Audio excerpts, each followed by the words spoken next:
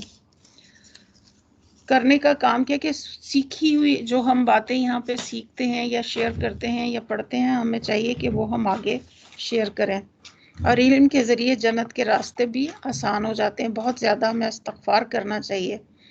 آپ صلی اللہ علیہ وسلم نے فرمایا جب انسان مر جاتا تو اس کے تمام اعمال منتقل ہو جاتے ہیں سوائے 3 چیزوں کے، ایک صدقہ جاریہ یا ایسا علم جو نفع مند ہو، یا نیک اولاد جو اس کے لیے دعا کرے۔ دوسری جگہ آپ صلی اللہ علیہ وسلم نے فرمایا مومن کو اپنی وفات کے بعد جو اس کے عمل اور اس کی اچھائیاں پہنچتی، ان میں یہ بھی ہے کہ جس علم کے ذریعے اس نے تعلیم دی اور اسے پھیلایا، یعنی مرنے کے بعد بھی نفع کا سلسلہ جاری رہتا ہے، مرنے کے بعد بھی آپ کا پروفٹ آپ کو ملتا ہے۔ اس کے علاوہ نیک اولاد جو پیچھے چھوڑی، قرآن مجید کا نسخہ جو کسی وراثت میں ملا ہو، یعنی آپ کا قرآن تھا یا آپ نے اسے کسی کو لے کر دیا جس سے وہ پڑھ رہا ہے، اور مسجد جو آپ نے تعمیر کرائی۔